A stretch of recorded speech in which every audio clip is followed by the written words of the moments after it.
So it's very much your day and your opportunity.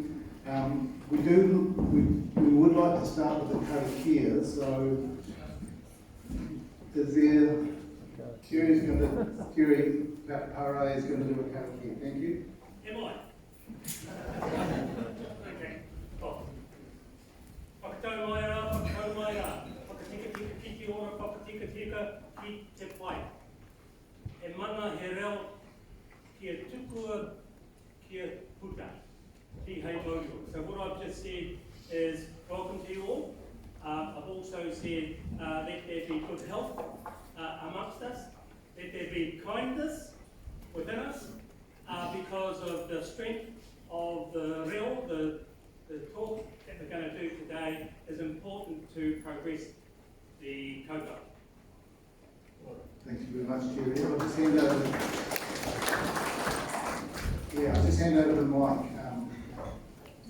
Morning, everybody. My name is Mike Mendonça. I'm a group manager at the Kapiti Coast District Council.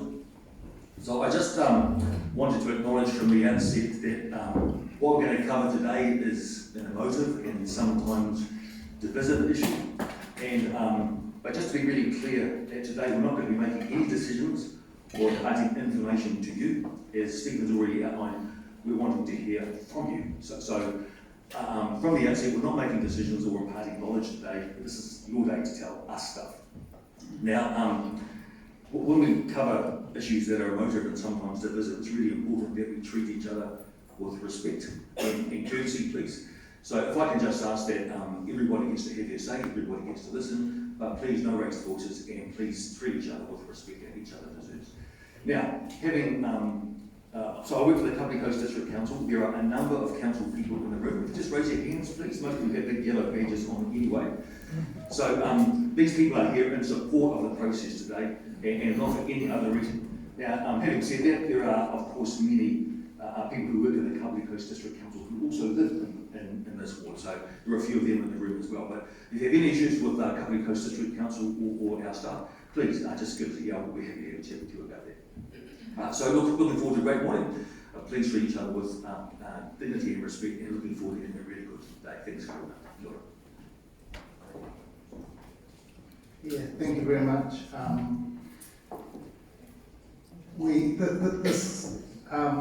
There's one question here which I'll take, but this is not a Q&A session, but would you like to speak? Yes, thank you. Kia ora koutou, I'd like to make a request, not a question. It's fabulous that Kapiti Coast District Council staff are being identified, but I think for this to be a true community consultation process, we need to see that those staff and then the staff and the other people involved with this process are not part of the collective table. Yeah, look, that's actually, we've already anticipated that, so there's been some feedback. So we'll be asking for scribes from each table, so we'll get on to that, so no problem, all good. I'd like to introduce you now to Jim Bolger, who's the chair of the CAP. Thanks, Stephen. Good morning, all. Thank you all for coming. Tremendous crowd, tremendous gathering. Only highlights the importance of the event that we're going to discuss. And I just thought I'd remind you who the CAP is, the Coastal Advisory Panel. Note the word advisory. We don't make decisions. We will eventually, about May next year, offer advice to the Council, who ultimately will make whatever decisions are made. The CAP idea was developed by the former council under Mayor Gurunathan, that there should be a group out there engaging with the community, listening to the community, seeking to understand the issues that are very important to the community. And we'll have the opportunity later on this morning to shed out why you think it's important, or ABC is important here in the community of Raumati. We are to listen, to probe occasionally, and eventually to deliver a report to council. Again, we don't make the decisions. We try and gather together the expert advice that's available through experts who are employed by the council or our own members, and really just get a better feel. All of us are aware, I wasn't here at the time, we came to the coast here about 10 years ago and live up in Vaikenhai. But we're aware of the earlier engagement, if that's the word, where this matter was discussed. This is not a brand new topic, climate change, sea level rise, warming temperatures, etc., etc. They're just getting now tremendously more coverage because the extremes are getting more extreme. And I guess that there's a concern for all of us, and I live quite close to the coast of my dad, with the stream over the back fence.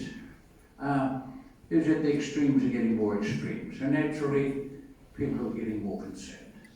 And naturally, that brings a wonderful turnout of people here today to listen because you're concerned and you want to know what's happening. And to the best of our ability, we'll manage that and talk about that and so forth. But really today is to give you the opportunity to tell the CAP, Coastal Advisory Panel, what it is that you love about the region, what it is you're concerned about, what it is, whatever, you know. We're just here to listen really today to your position and your concern, and I think that's all I need to say. I'll just look at my notes, and I'm going to ask the CAP members just to stand, introduce themselves very briefly, so you'll know who we are. We're not some secret society or anything else as far as that goes. Susie's over there, so just put her hand up.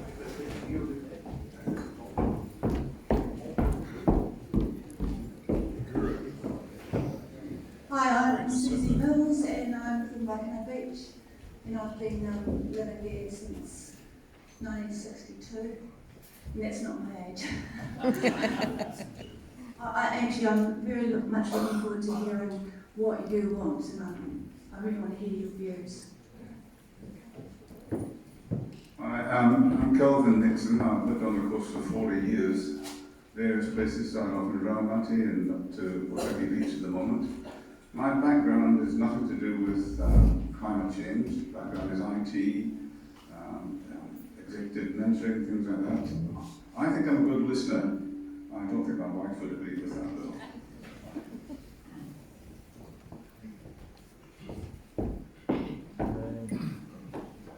Hi, I'm Martin Manning.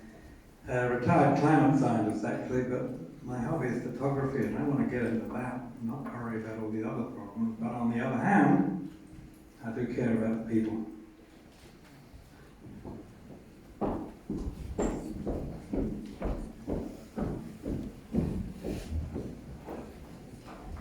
Kia ora everyone, my name is Olivia. I grew up on the Kapiti coast, I'm actually from Raumati South. At the moment I am a master's student, I'm studying ecological restoration, so very topical to the process that we're going on today.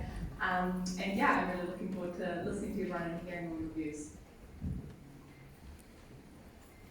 Good morning everyone, it's really great to see so many people here today. Thank you so much for making the time to come and meet with us. My name's Don Day. I've lived at Paraparaumu Beach for about the last 20 years, and I know that in being on the CAP, I'm here to represent the interests of the community. So please, don't hold back, put it all out there on the table so that we can use it in the work that we're doing. Yeah, I'm Terry Monteprai, and apparently I do karakia. Janine and I have lived on the coast since 1995, variously, and we live in Raumati South.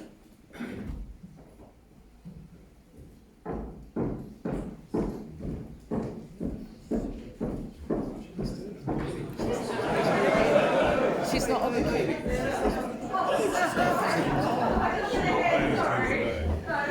Okay, I'm Jill Ward, and I win something because I've been coming here for 80 years. I'm 84. I came up first here in 1944. Okay. Now, I live on the property where the house fell into the sea in 1976. We're built on it now, but in 1983 we built a beach house and we put a little seawall in there. It has not moved 1 inch since 1983. We are interested in protecting our fronts. I don't think, I'm not sure that, well, I think we are, the ones who live there. I'm not sure if the council's as keen enough as we are. So I just want to say that, don't be too frightened. that those big boulders that were put after that, we paid for it.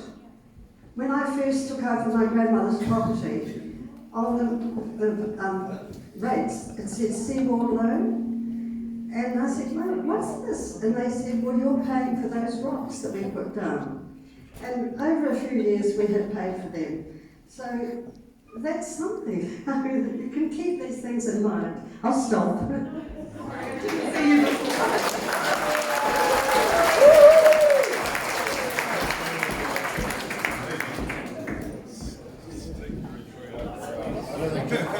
Alright, let's get away.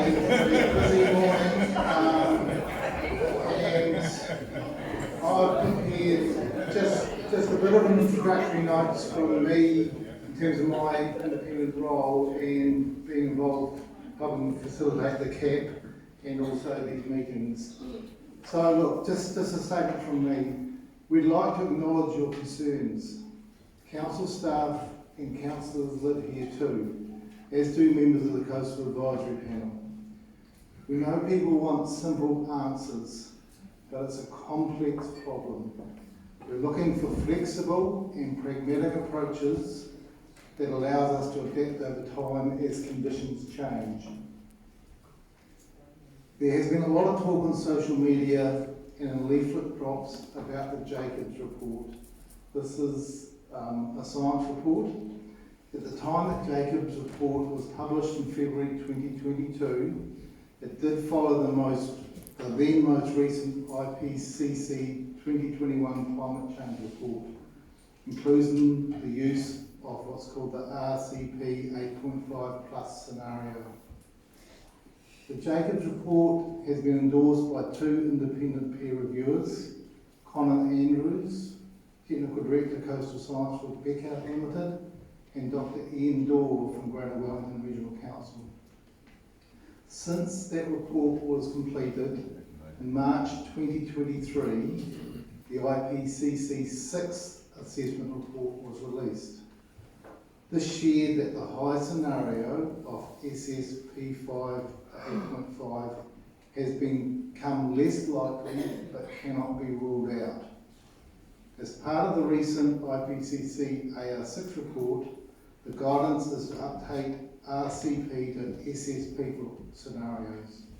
Jacobs are currently looking at reviewing and, when necessary, updating the Jacobs report in line with recent national and international guidance. That said, the panel is doing a lot of work to understand the coastal processes affecting this district. But one of the first and most important steps is to understand the community's concerns and what you want for your area for managing how we deal with future coastal hazards. I just interpolate there that my life and my community is in the middle of responding to Cyclone Gabriel at the moment. For those of you that know Hawke's Bay, many of the valleys and communities there going through a very tough time. So we do know that planning ahead is the very best way we can look at adapting in the future. So just from my own heart, I just realise what an incredible, important community issue this is. This event today is just the first step for Raumati. The panel will be coming back in approximately late November with draft recommendations for the Raumati community's consideration. The panel wants to hear what you think. This workshop is your opportunity to have a constructive and respectful conversation with them on what matters most to you. It's not a presentation or a Q&A, nor is it a debate. The panel is here with a completely open mind to hear from you. Council staff are here to ensure that the panel is supported on the day and assist with capturing information that you put forward so the panel can refer back to it when they consider next steps.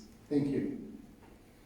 All right, so we do have a PowerPoint presentation. I'm going to come over here because I'm going to block things otherwise. So just a bit of a scene setter here.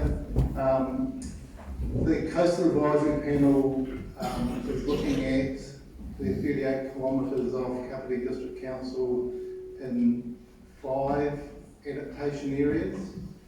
The northern area you'll see in pink. We've been through a process with the community there and are now focusing on the central area, Waikanae Beach, Parapara, Umu Beach, in terms of feedback and information. The Raumati adaptation area is, as you'll see here, in the orange. We're moving into Paikakariki and then back we'll finish with the Queen Elizabeth Park area. So that's just the geographic context.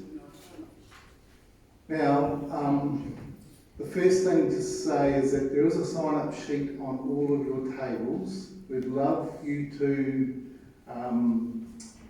fill that in and sign up to the e-newsletter, and there's a lot of information online. So that's the first point. And in terms of the workshop participant details, use codes for your suburb, age group, if you're whakapapa, Māori, etc. So those are all on your desks. So please do that. Can you just mention about the photos, what the photos being taken? Look, I think one of the community board members is, here we go. I'm snapping some photos. Yeah, just snapping some photos. I think you regularly do that at meetings and things, that's what I understand, so it's just part of your bookkeeping, so that's all okay. Do we get the opportunity to agree to that or disagree with that? Well, no. So there are some photos being taken. If you don't care for that, if someone's on a camera with you, just say please don't. So let's carry on. So we do have 4 questions, and the way we're going to run this is that these are 4 open questions. You can write down anything you'd like to say in relation to each of these questions. They are quite broad, they're quite open. We're going to run this, it's going to be a pretty short, sharp process. My experience is that when you get talking, you can get a lot of the good ideas down quickly. We'll then stop, there'll be some feedback, and then you move on to the next question at your table. Now, we are at the very start of the process here for the CAP, the considerations and recommendations process. So we're at defining objectives for this particular adaptation area, and the community values session that we have today will feed into the basis for the objective of what needs to be achieved in this particular part of the coast. We're following this process for each of the 5 adaptation areas. We do need a scribe for each table, so I'm going to go around and quickly look for a volunteer from each table, someone that can just pick up the pen, keep the notes, and we'll start with number 1. Can we just get a volunteer? Thank you very much. So volunteers, you do have a wee job in the moment, so just come on there. Table 2. Yes, volunteer here. Table 3. Table 3, do we have a volunteer? Thank you. 4. Table 5. Can we just bear with me while we go through here? Table 6. Thank you. Table 7. Table 7, please.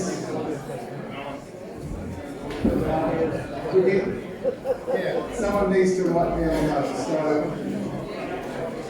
Table 8. Table 8, do we have a scribe? Thank you. Table 9.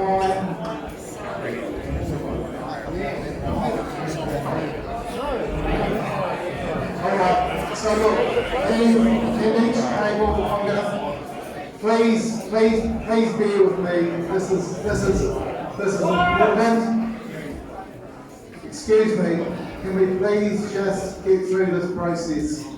So the scribes from each table are going to take a 5-minute break. Can you please go up and see Ivana? Ivana, do you want to put your hand up here for some instructions? Thank you. Here's a pen.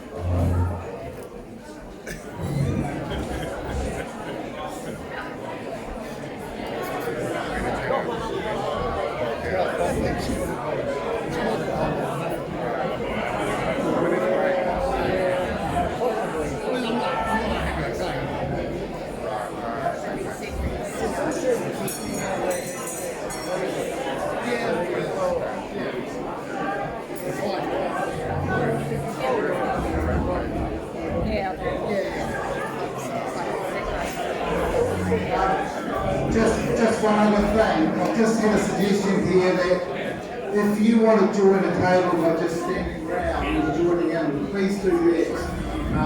It's quite important to contribute.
Just write it down, please.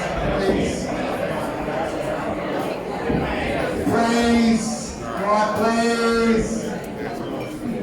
Okay, the scribes have been briefed and will be back at the table, and also for those that are in the other tables around the back, Ivana and Olivia are over there. Oh yeah, it's my mate. So that's all right. So the first question is, what value most about living here? Why do you choose to live here? What areas are special to you? And what makes these areas so special? So there's 8 minutes. Get talking and get writing down. Thank you.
Yeah.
Okay, 1 minute through, 1 minute, and we'll stop the discussion.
Thank you everyone.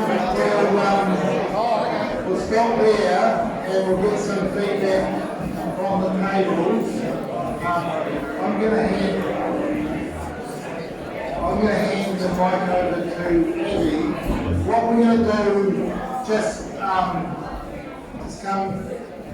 Yeah. So what we're going to do is we're going to get some initial feedback, and I'm going to write down some notes, and then as we do that, the second question sheet will come around.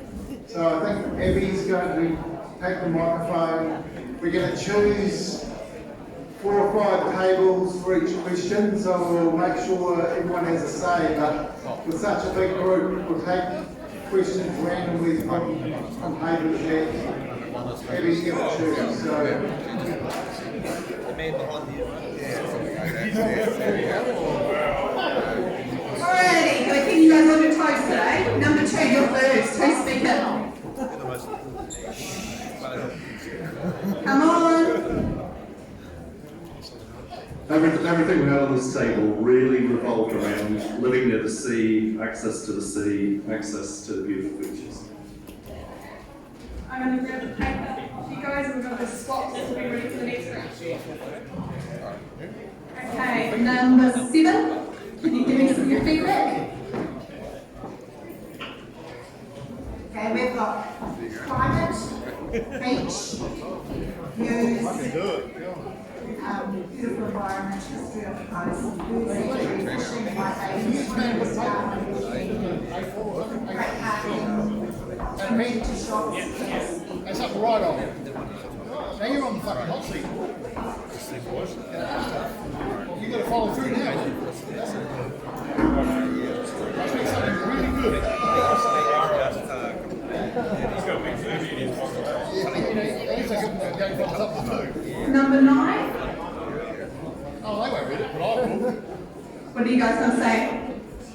Time's up. I'll take the paper. Quite a variety of things.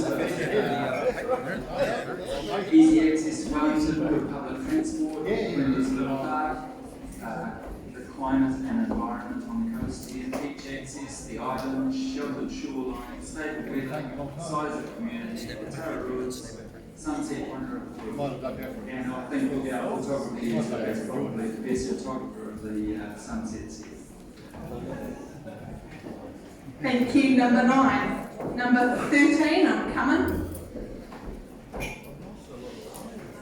Well, a lot of it's already been covered, but for us it's definitely about the lifestyle, safe community, biking, dog walking, seclusion, privacy, quiet, QE2 Park, be by the water, the energy of the sea, and it's good for the soul, and I've been pointing out child facilities, schools, but the cafes, the pub, TAB, Marae, the markets, definitely the sunsets. But fitness community, close to Wellington and good weather up here.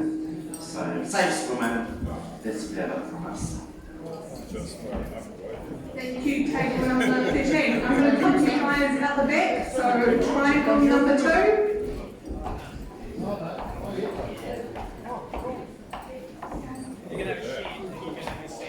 Think back to the room, they can hear you. So, share what's your thoughts from your table.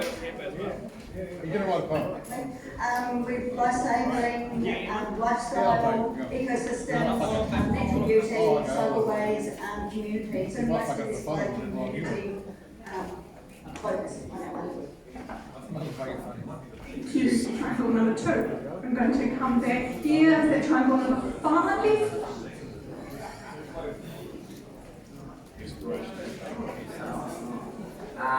The most important is the beach and associated activities, walk, swim, pick up shells, easy access, fishing, and used by all people, especially kids, and walking dogs. And the other important thing is obviously the sunsets, the views of Kapiti to the South Island. Also, talking Raumati Beach, we think the playground, the water park, the train, very good for children, cafes in the village, and railway access to buses and trains. And that's basically it, yeah. Thank you. I'm glad that piece of paper will get you a new piece, so you've got one there. Uster and a bus, can you help doing this changeover of the papers, please? So I'm going to come back into the main room. Number 16. I think we've just about covered it all, but under our special areas list we had the island, the beach, the rivers, cycle trails, walking in the hills, Kingston Park, Coastlands Airport and the estuary. Okay, thank you. So we bear with us, we're going to give you all a new piece of paper and a new question, and then we'll go on to number 2. So you'll have council staff coming around the room, and we will do a changeover.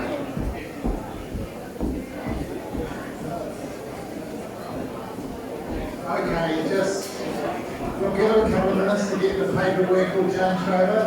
Thank you.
Okay, just get underway with question 2. How important is our coastline to you and why? If you're a regular beach goer, what activities do you enjoy? If not, what some things prevent you from using or enjoying the coastline. So just get stuck in again, we'll give you another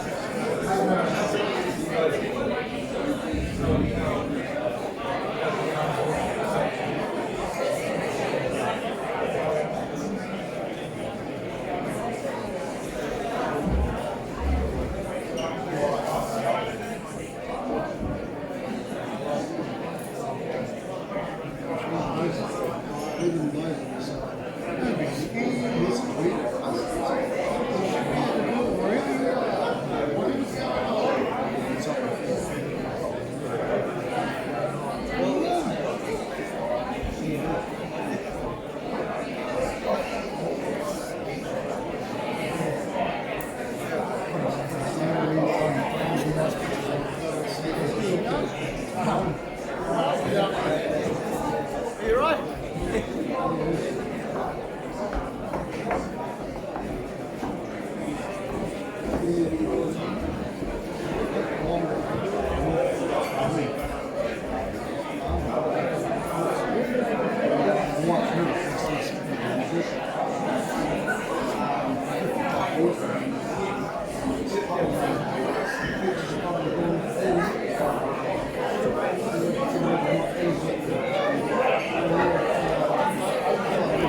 Oh,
Some input from around the table. The staff will come down and swap out the sheets for the next one. And I'll hand over to Andy to go get this initial feedback.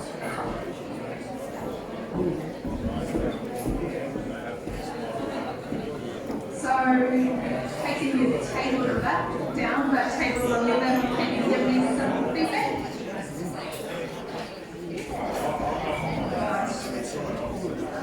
We've got lots of notes for the most important things. We've got the coastline is very important. That's what makes people special. We are all regular beach users. We feel here because the coastline is special. It's a unique coastline. Thank you. Do I start again? Yeah. No. Start again. Okay. the most important thing we've got on here is the coastline. It's very important. It's what makes Kapiti special. We live here as a coastline is special. We find that it's great for mental health. Everyone at the table is a regular beach user.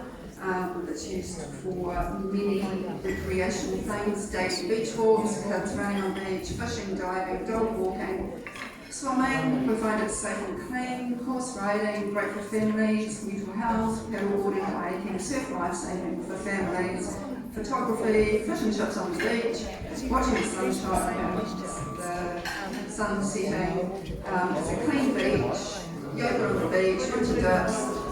You get the picture. It's a unique coastline and safe beach access, and that it is not a rocky beach. It's a nice easy beach, easily accessible. Thank you. I love that. There we go, Drop Beach. Okay, coming down to you guys at the back. Yep. Okay, tumble, table number 5, please. Hi, here at this table, we enjoy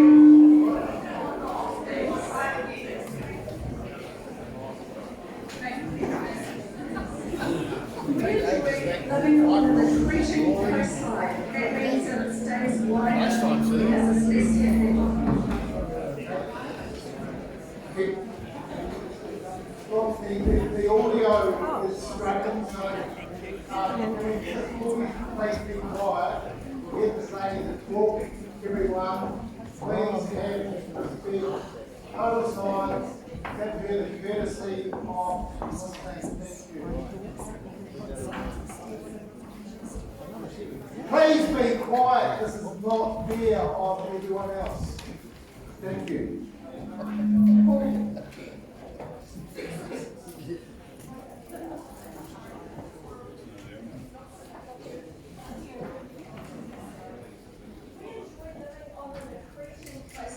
As there's more recreational opportunities with a wider beach and flatter firmer sand at low tide.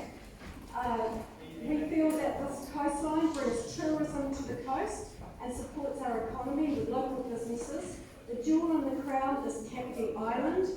The seawall provides extra recreation and access for elderly and the disabled during periods of storms and high tides. And this coastline is vital to us for health. That's physically, mentally and emotionally, and for social connections. And we finally choose to live here because of the tight-knit community where we're all pretty much like-minded.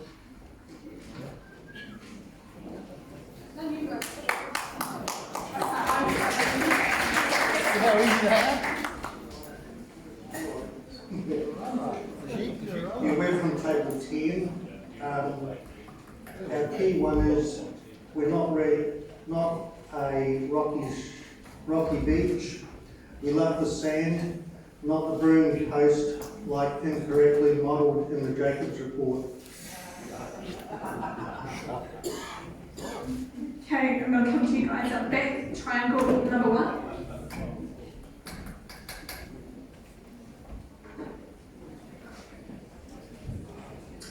The coastline is important because it provides everyone with great recreation.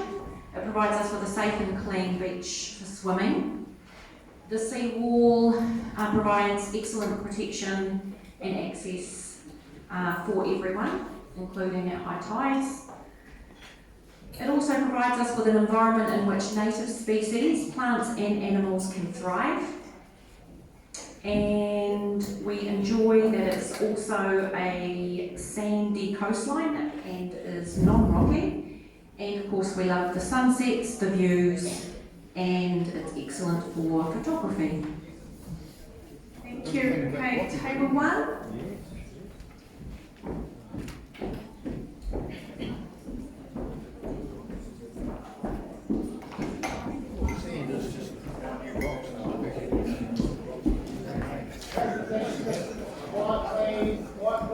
I think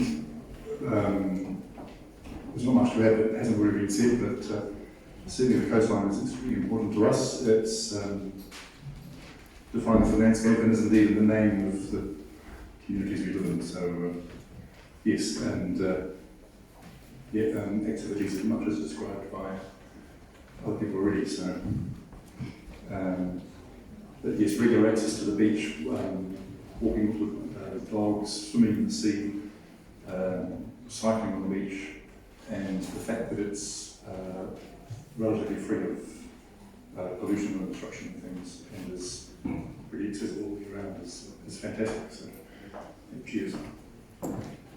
Thank you. Okay, I'm going to come to table 6, and then team, if we can do a swap. Okay, hands up, we'll come to you guys next. All of the things that others have said, but in addition to that, the ability to use the beach, even if there are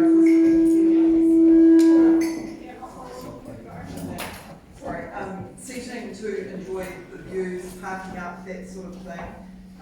Failure to extend the Raumati South walkway, and these are things that are stopping us using the coastline. I would like to.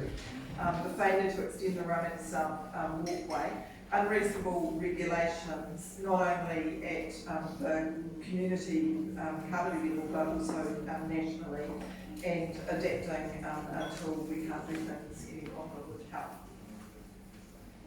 Thank you.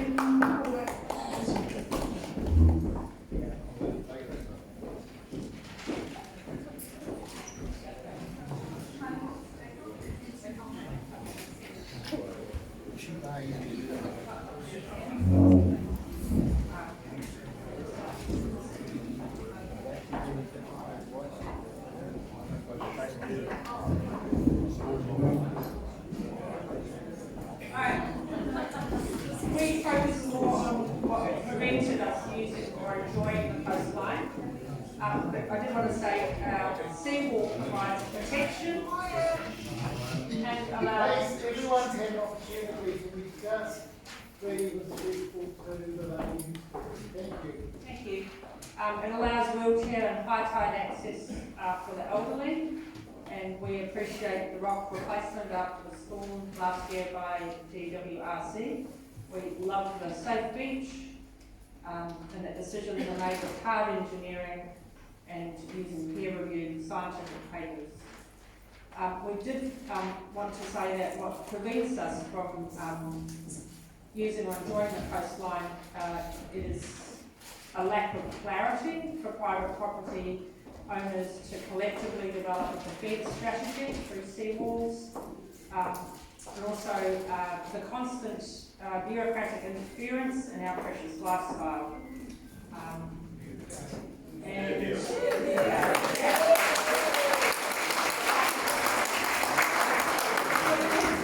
are walking our dogs on the beach right now, but we're here and we seem to be doing this again and again and again and not progressing the issue in terms of actual practical results. I think those are the key points. Thank you for the opportunity. Thank you.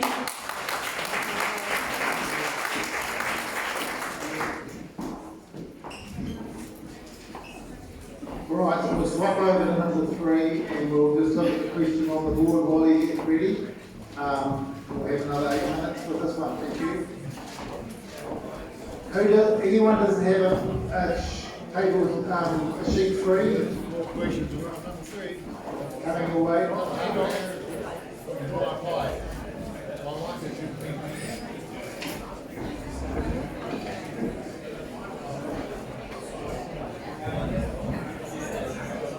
Alright, so this one, how concerned are you about the coastal hazards like erosion and flooding and why? What and where are the most significant risks that you see that's facing the area? What could be affected, your values, amenities, and lifestyle? Thank you.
Table 2 a chance to say something. So who would like to speak? Time's up.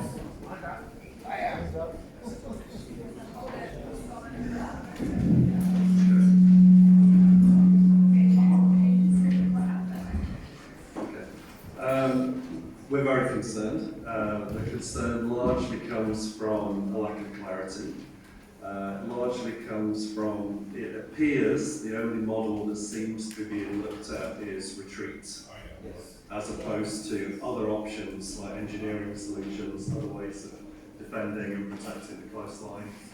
And I think we're concerned that lack of clarity, as well as affecting everybody in this room, affects business, will affect the economy. Will people want to invest in this area and actually start businesses and build things while there's this level of uncertainty? And the way it's been described is retreat, not defend. There's also the question around, is all science being considered? The different modelling scenarios, I know that's being looked at by the council. And I think we'd all like to just hear a little bit more information from the council around its plan beyond retreat. Thank you.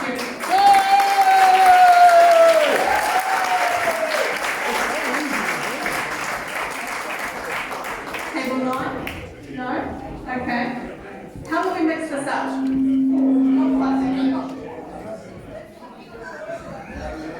That's what I was about to do. Who can I ask? Is there someone that would like to say something? Hands up.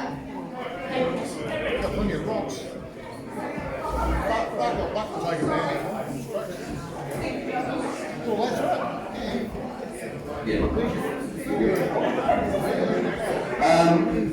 We are concerned about several things. The property values for the pavement, what's that going to do to everybody's property here? That the council seems to be working on a one-size-fits-all type model, whereas in fact the difference between the 5 zones is quite significant. If you're on a flat part of the beach on North Paraparaumu or Waikanae Beach, it's different than the people who live up at Raumati who are on the hill. I can stormwater drains that seem to be still on the north end of the beach. He values our coastal value. And that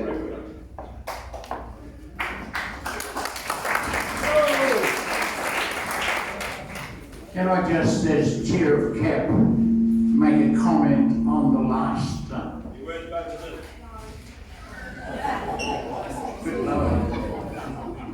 on the suggestion that the first thing that anybody looks at is retreat. Just want to show you the exact opposite. The last option on every piece of paper I've seen is retreat. We're looking at every other option before that.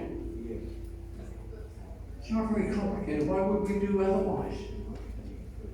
I mean, forget whatever you read, whichever conspiracy theory you read.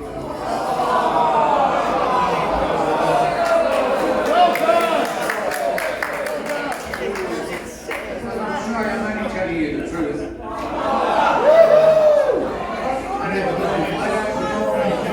Keep going, brother! No, you don't even want to listen. I do chair it. I can tell you the truth. The last option we look at on a list of options for any particular part of the coast is retreat. I thought you were here to listen to us. You can absolutely see it. That's absolutely correct, sir. Why would we do otherwise? I live close to the beach.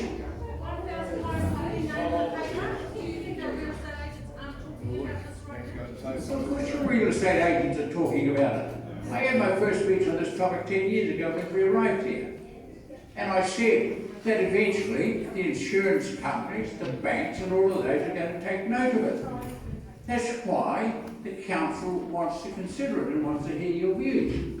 But don't construct your most fearful option for the future is the one that the council will advise on. You're here to listen, and I'm just trying to help you to focus on where it is. Thank you, Tom.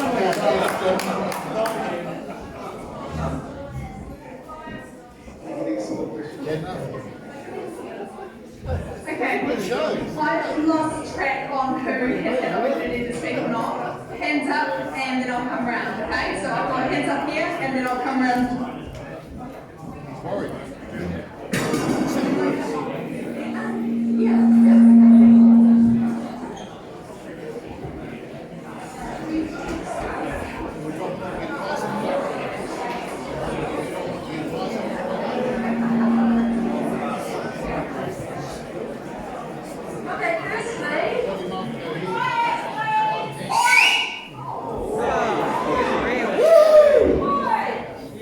Firstly, I have a bit of a problem. Well, actually, we all did at the table that this card here shows a photo which is not even taken in Kapiti. So I think that is scaremongering, and I think that should not even be on the card if it's not taken in Kapiti.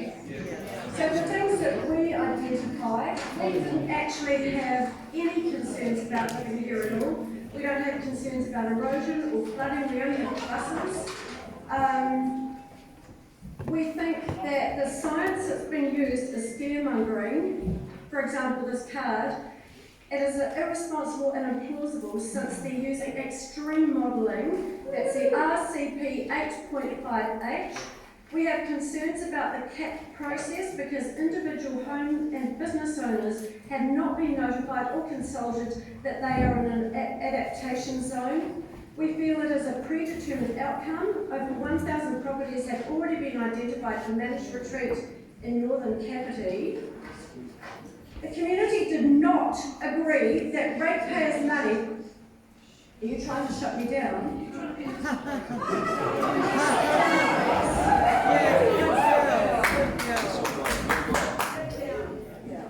The community did not agree that ratepayers' money be utilised and did not agree that there is an extreme sea level rise problem.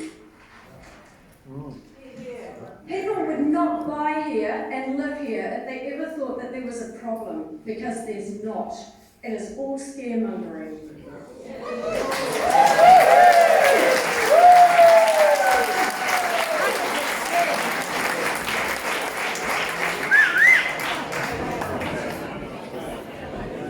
I wanted to know.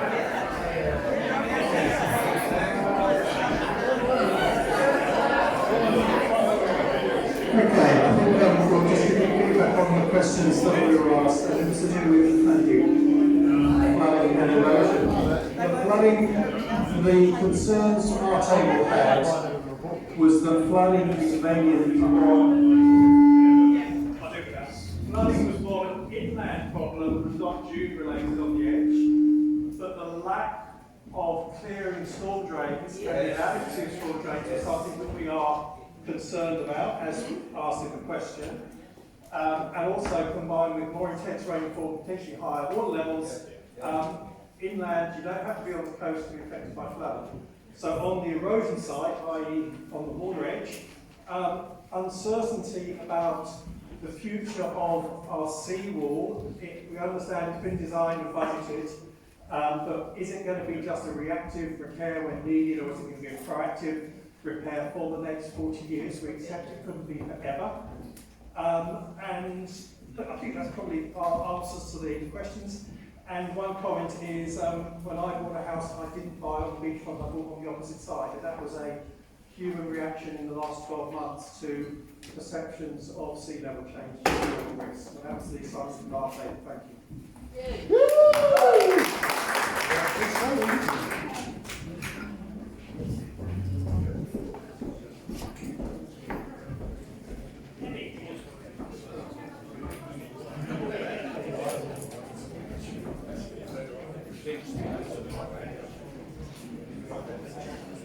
I've got a concern about two big rivers, one we know it, and one which fall into the top end of our circle up there and bring a lot of pollution. When I first came down here 23 years ago, I could pick up lovely shots on the beach. Now you can't hardly see any because of pollution coming out of those two rivers.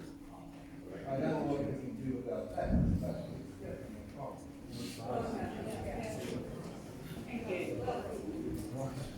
So I don't want to reiterate what some of the other groups have already said, but our feeling is we're not so concerned about coastal hazards per se, but the response to these issues. So one area was the right application of seawall or defence systems for different areas. For example, Kapiti CAP versus Raumati versus Kapiti Beach. We looked at the fact that Wellington Runway has been reinforced against sea invasion in a different way than perhaps has been proposed for the seawall, and that technology is really effective and is available in our community, and why are we not considering other options for defending our coastline? What else do we have? And having more clarity on the defence of the seawall will give insurance companies confidence to insure our properties and banks to lend money against our mortgages and give us all more peace of mind as property owners. And we're very concerned that the CAP process is adversely affecting our mortgages and our insurance and our capacity to remain as residents and ratepayers here on the coast. And I think it's already been pointed to a lack of consultation, like direct consultation advice to landowners about this process, particularly those who are affected in those 1,000 properties. And this whole process we feel is not community-led. And we feel there's a predetermined outcome background, there's no clarity.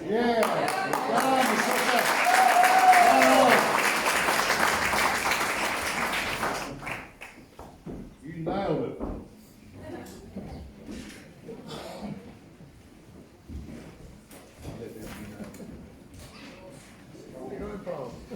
Okay, we wanted to ask a question. Why has the Ministry of Environmental Guidelines been used for purposes of planning? CAP should be following the New Zealand Coastal Policy Statement statutory guidelines, not the ones from the Ministry for the Environment, which requires a risk assessment, and I haven't seen a risk assessment yet, not a vulnerability assessment, which is a totally different type of assessment. Okay, the Jacobs report is a vulnerability assessment and not a risk assessment, and a waste of our taxpayer money. So I'm very concerned that they have not followed through with the directive that they were meant to, which was to produce a risk assessment. They're now coming up to their fourth report on our backs, on taxpayers' money. I am very concerned about that. I'm concerned about the total process that CAP is going through, which I find really unethical and causes a lot of harm to tangata mana whenua, that is all the landowners of this district, because it has not engaged you in the planning of it at the very beginning, and it has already appears to be predetermined the direction it's going in. So it's really unethical. It's also harmful to mental health. The amount of distress that it is causing every tangata mana whenua, which is every landowner in this district, it's really harmful. It's causing distress and mental health issues. So I think the process is flawed. I also think the science is flawed, because it is science. It says something quite different. Our coast is accreting. It is a very special coast. It has Kapiti Island that is protecting it, and it also has very low wave, because of Kapiti Island actually is a protection, and so therefore as it hits the coast. And that's what creates this beautiful spit that comes out of sand, and some of the stuff out of the Waikanae River, but it actually creates this beautiful coast, and it protects us all along there. That's why we've got this beautiful sandy, not rocky, which is what the Jacobs report reports on, a rocky coast, which is not the right rating. And so it puts a very skewed report out there, and they're to their fourth, and we are paying for it. And I also want to be relieved of the debt that our council is putting on our homes because of their lack of wisdom in what they're doing, because they didn't engage us as landowners and homeowners and business owners on the coast before this. They've already got all these documents already designed. Okay, they've already got their outcome measures, what they need to be doing to get to their desired point. It's all very academic and process driven, but by them, not by us. just said we are concerned about the state of our coast. The sand is increasing in plenty of places. So, you know, we're not concerned, so why are you actually driving an agenda which is not driven by us? And I have no confidence in the process. I have no confidence in CAP. I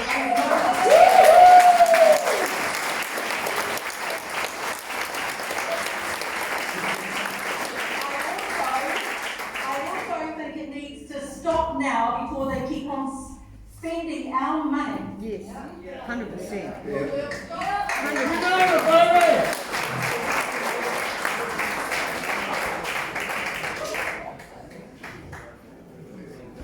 I won't know.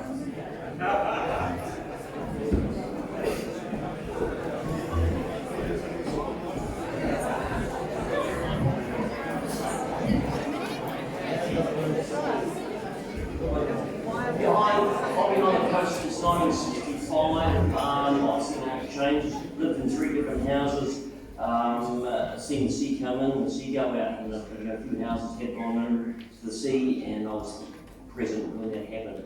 But the sea levels, I don't think have really risen hardly at all. I've been a diver at Kapiti Island. I see what's out there. You know, nothing really changes. As I agree with this lady who's just spoken. It's extremely accurate. There's other reports overseas, different scientists who just get boo-hooed. They only want to listen to one narrative, some report which is, you know, doesn't even really seem to take an outpost, which is sand, not rock.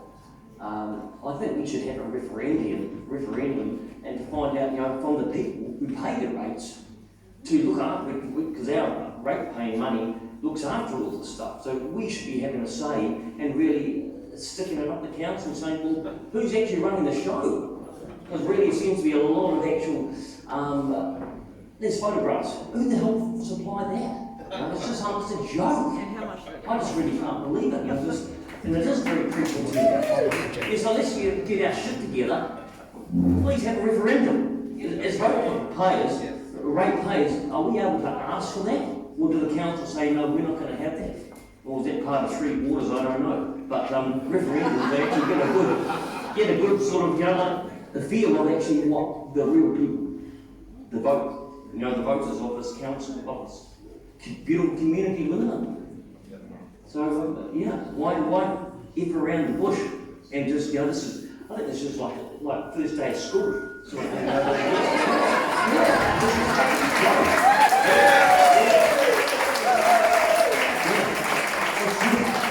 It really is. Take it home and stick it on the wall. Light a fire with it. Because really we want real action. This is not action, this is just like what we like and what we don't like. And we all know where we live and what we like. But this is just like being around the bush. Oh, come on, let's get it real. So yeah.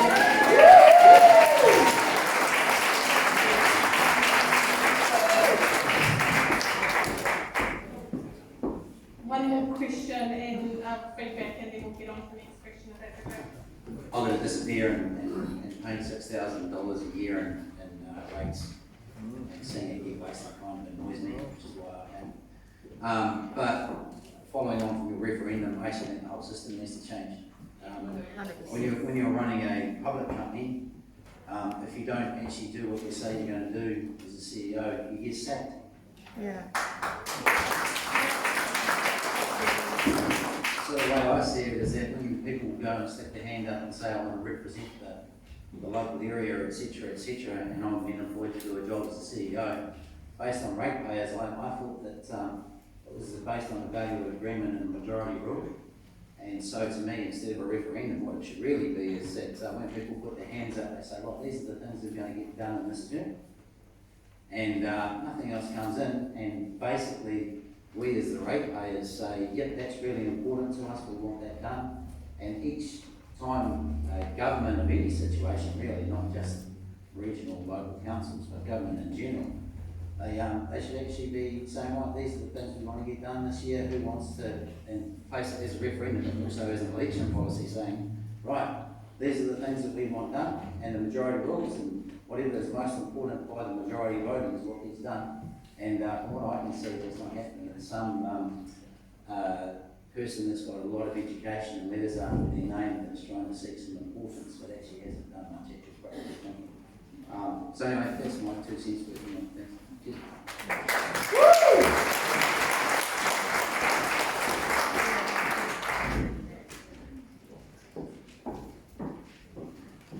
Well, we'll swap on to question 4. This is where your views on how the coastline should be in the future.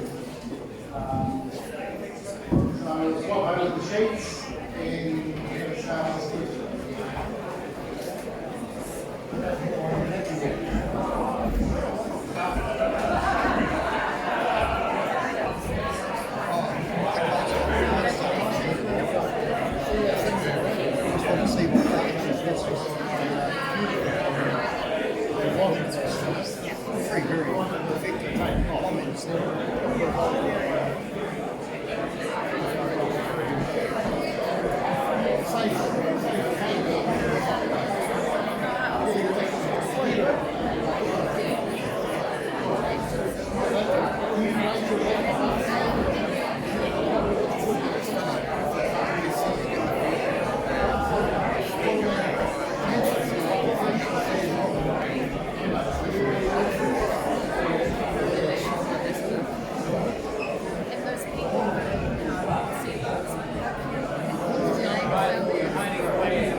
It's like a satellite, and all those fires are coming to those type of the same type of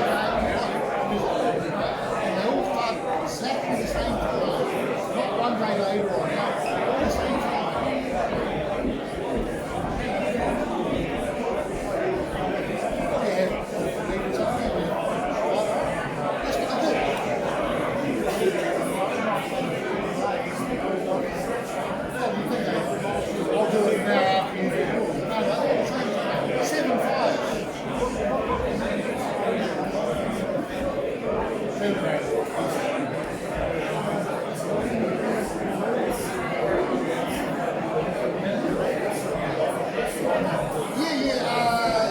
third one, I'm not sure.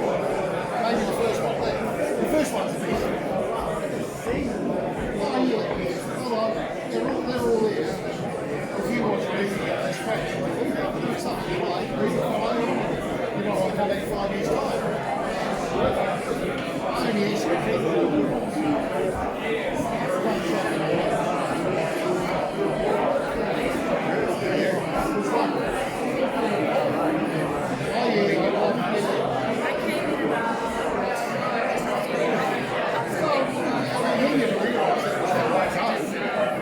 just so moving, mate. It's only what's good. You've got the top fire moving. They all right. There's a preacher with a gold mine. Oh, it's great. It's good moving. And outlaw Josie Wales. I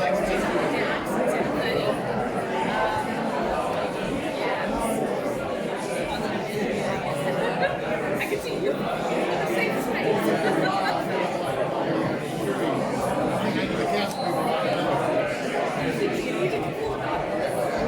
Yeah, I wanted to know. This should be good. I'll be thinking out post. It seems to be the same line as something like that. I mean, look at overseas, there's like Lewis's watching these body films, and they have these great little fleas at the bottom, and it's flying at your eggs, and they make a million of them. And they just put them in the waste down your path, isn't it? Again, it does cost. Again, but very cooperative.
everyone, thank you.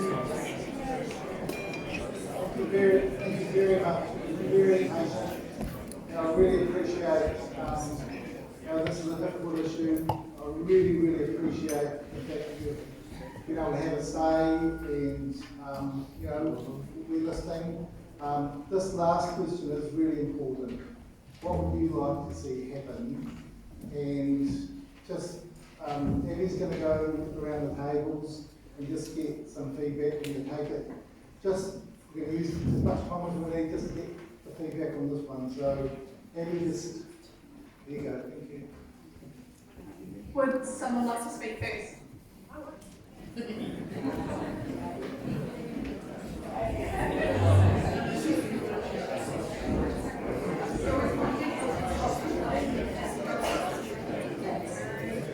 Okay, I'd like to start with a compliment. Thank you, Council, for building that wonderful seawall that we have here. It was really well designed. I'm a bit concerned that the latest designs aren't so well designed. It has a pullback which keeps it very, and it lasted way beyond they expected. So I'd like to thank Council for that. Well designed, it's protected us perfectly well, adequately to date, and it's way past its use by date, standing really strong and doing very well. They're actually I'm maintaining it at the moment, so thank you for that effort. IPCC have downgraded the signs to no signal. This means that basically all we really need is the seawall to be maintained. So thank you, Council, for doing what you're doing. We don't need anything more.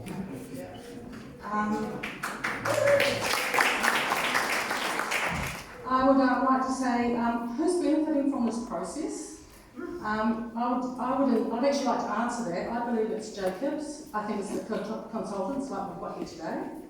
The experts, the universities, the scientists, the local council keeps them in jobs, the government. It's a great train and I think it needs to stop. Yeah. And I also want to say that I'd like to request that we stop this scaremongering.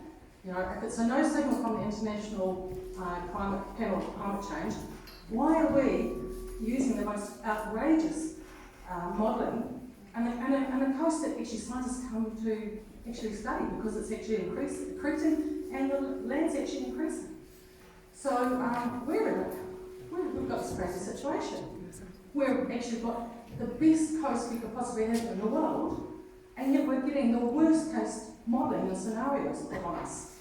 And it's totally ridiculous and it needs to stop. So the fear-mongering needs to stop. It's incredibly irresponsible and it's harming people right now. It's in the front page of our papers and Don Post. Real estate agents are talking about it. I feel sorry for the 1,000 people that have been already named for managed retreat. But actually what most people don't realise is that we are all actually in a hazard zone already. We're already in a hazard zone because they didn't put seawalls and they used this ridiculous modelling. So actually, the James reports actually captured 75% of the homes here in thing, which means already your insurances and mortgages may be under threat. So it's got to stop. Yeah.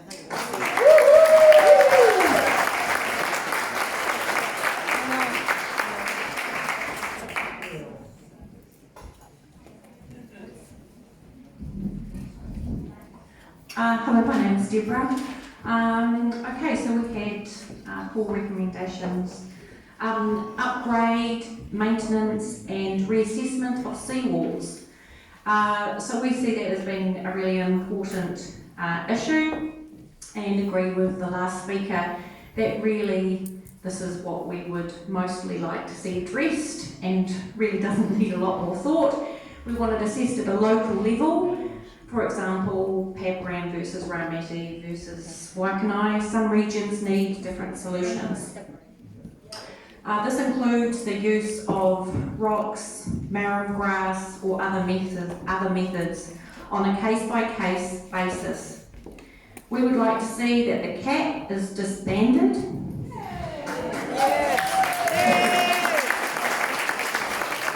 And to be honest, the money has been spent already on that, or we can say goodbye to that, but the money that was due to be spent on this group going forward we could use that money, couldn't we, to actually help with maintaining or building new seawall walls or other solutions.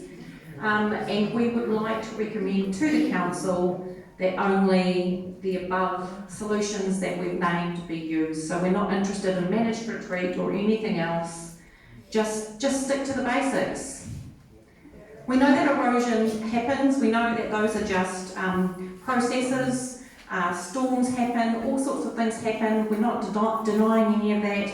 But actually, at the end of the day, we've heard from a lovely lady, actually, she was, I think, the first speaker here today, who said that she's been here for 84 years, was it? 84 years, and she has noticed no change. And then we had a young, middle-aged, should I say, man talking before about diving as well. I thought that was fantastic in terms of he hadn't really noticed any change in sea level rise. So that was it from us. Sorry, I added a couple of extra bits to that.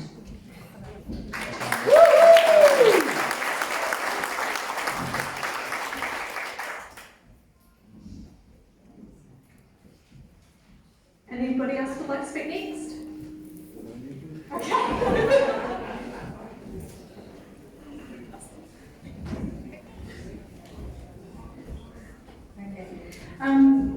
Some of the folk at our table here, I don't know about, but they spoke about Hyderabad and the fact that the evidence is that it actually, the sea isn't rising around that, and you used to dive, and now it's, how far is it? Yeah, so it's about 300 metres or something inland now these days because the sand has risen. Funny that. Anyway, I've got a few things here I want to say. There is a fact, and the fact is that Kapiti is a low energy accreting beach of sand, okay, and not a high energy beach of rocks. Alright? The classification in the reports is wrong, and that needs to be corrected. And also, I'm very concerned about Jacob's reports not, why has that not come to the council for ratification? Alright, that's a big question. Another thing I'd like to say is, I wanted personally, and I'm sure there are many others who want to be protected from council debt. There's a concern we're about the second most indebted council in the country, and we want to be protected from council debt. So there's concerns about the escalating costs of consultants and reports for unnecessary decisions and outcomes. And I think that as landowners, taxpayers, businesses, that we should have a say in this and that it should not be dictated by CAP. So I do think that needs to expand. Yes, I believe we do need the well-maintained and designed seawalls, and we need tangata mana whenua, the landowners, those that are erected and paid for their seawalls, to be helped to maintain them. Okay,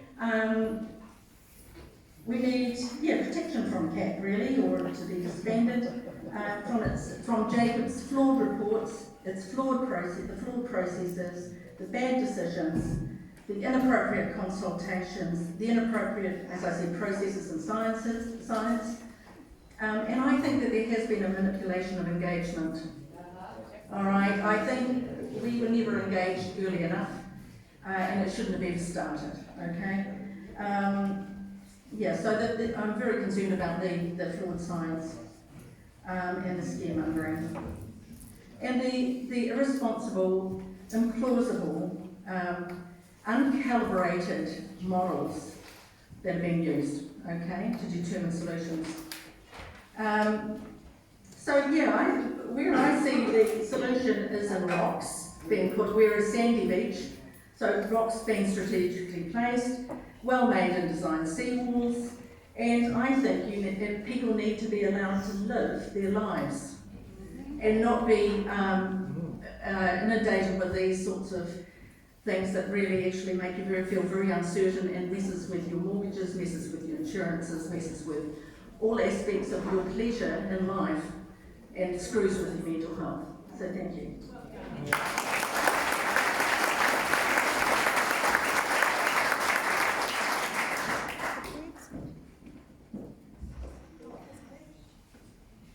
Okay, thank you. To just put on the things of some other tables, one of the things that we talked about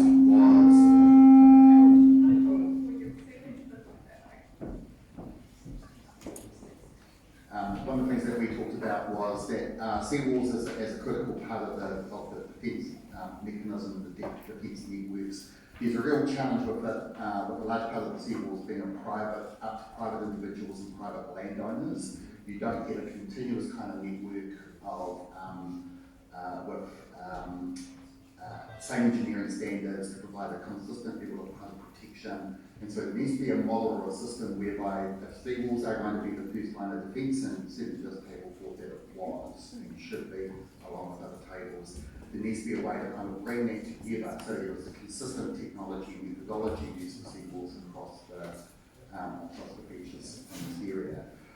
A couple of us started off sort of saying though that the uncertainty that has been created by this process is now a real thing, and so a couple of people at this table thought that this process needs to be seen through.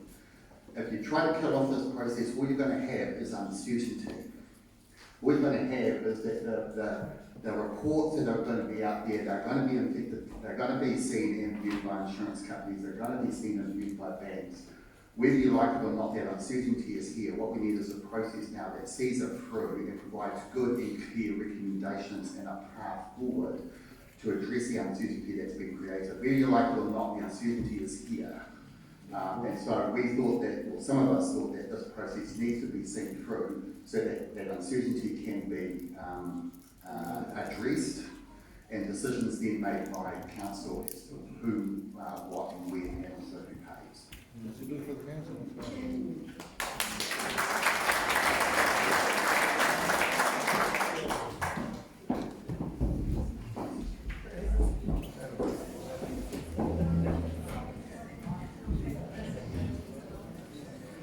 Well, we basically agree with maintaining seawalls and the consistency of such. It's no good having a really good seawall and your neighbour has not done anything about it and then gets us behind and wipes out your seawall too. So there needs to be some consistency.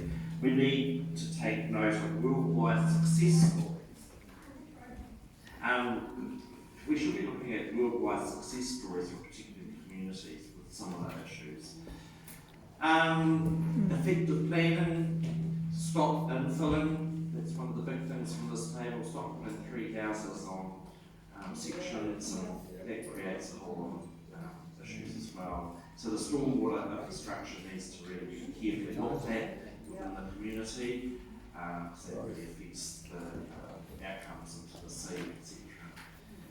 And then we just said effective planning by people that know what they're doing, not well-meaning amateurs.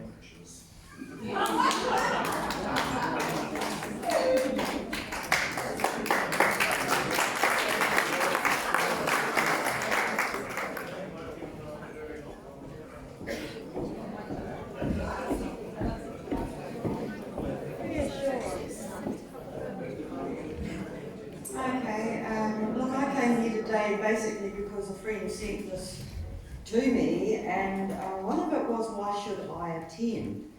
The Kapiti Coast District Council have identified with CAP that you are an affected home or business owner within the coastal hazard area, adaptation area, which stretches across the entire Kapiti coastline, right back to old State Highway 1. That is a huge area, massive, massive area. Then it goes on, why should I attend, etc., etc. Then it's got managed retreat, also being planned for over 1,000 homes or businesses. This hasn't been mentioned, by the way, between Otaki and Te Kora. That's what intrigued me, and not one of that's been mentioned here today, this morning. And I think it's very, very important because Otaki doesn't seem to get much of a mention anywhere, and yet we pay huge rates just like everybody else, and sometimes larger in certain circumstances if you happen to be rural. We actually have got quite a few issues that don't get addressed, and personally, on a personal note, I think we are the people here, are the ratepayers. We have the power, not the Kapiti Coast District Council. We pay them, and they don't listen to us. And I personally believe, I know this sounds really out there, but if everyone just for 1 year or one term said, no, we're not paying you until you listen to us, like anybody else would have to do, I wonder what kind of result we would get. Anyway, I just wanted to say that.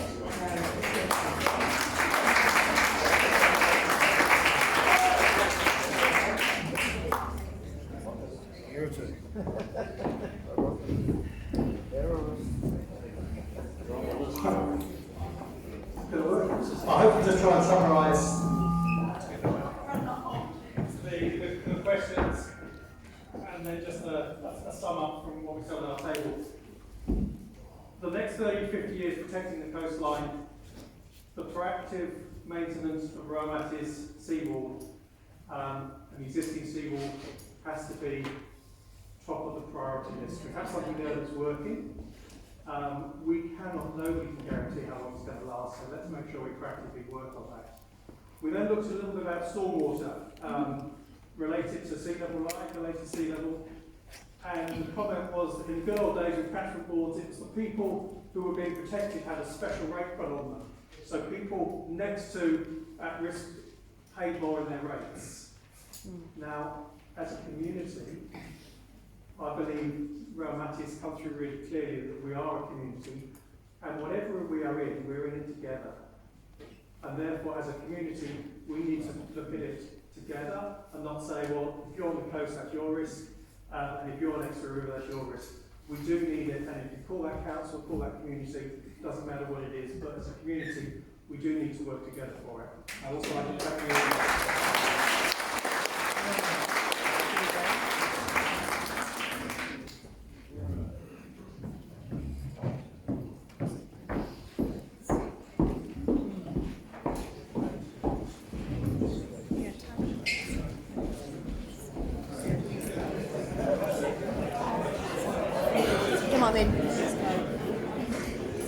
Okay, we felt at our table that businesses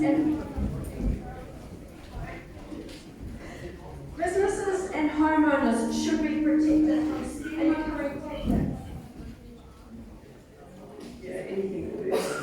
Businesses and homeowners should be protected from scaremongering tactics which ultimately affect the values of properties adversely, e.g. mortgages and insurances. We want to be protected from bad decisions, e.g. managed retreat for an accreting coastline when all that is needed is well-designed and maintained hard structures like seawalls, rocks and replenishing sand dunes as needed. We want to be protected from council debt, escalating costs, e.g. reports, consultants, fees, extra staff, etc., for an outcome of unnecessary decisions like the Gateway project. We also want to be protected from bad science, cherry picking, just looking at the best reports which suit them, which don't look at the other side of the picture, like the Jacobs report, which is using extreme modelling and implausible scenarios for a place that has rocks when we don't have any rocks. We also want to let nature protect us, like sand dunes. They're all natural protections.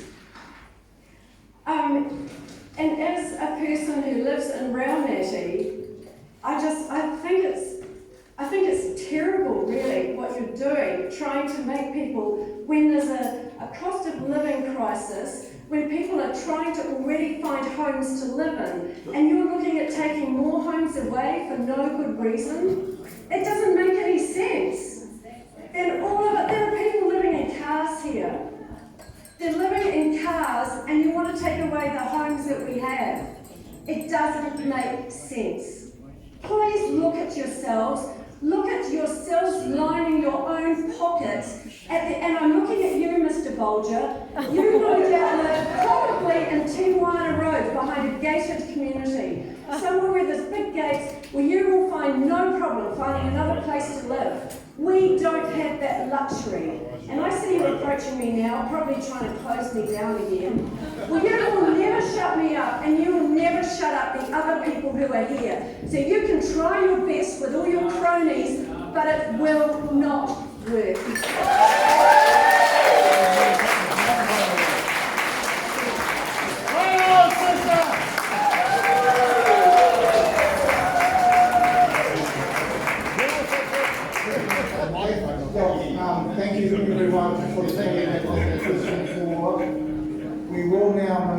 just completing the day.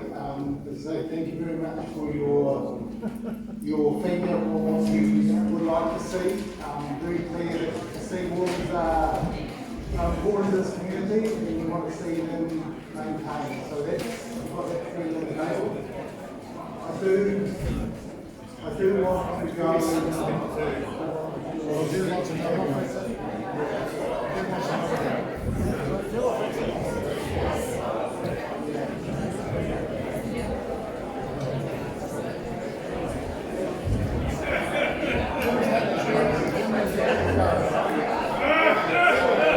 Thank you, everybody. Thanks for coming. Even those who criticise me, thank you for coming. What we're trying to do here is to engage with the community, listen to your views,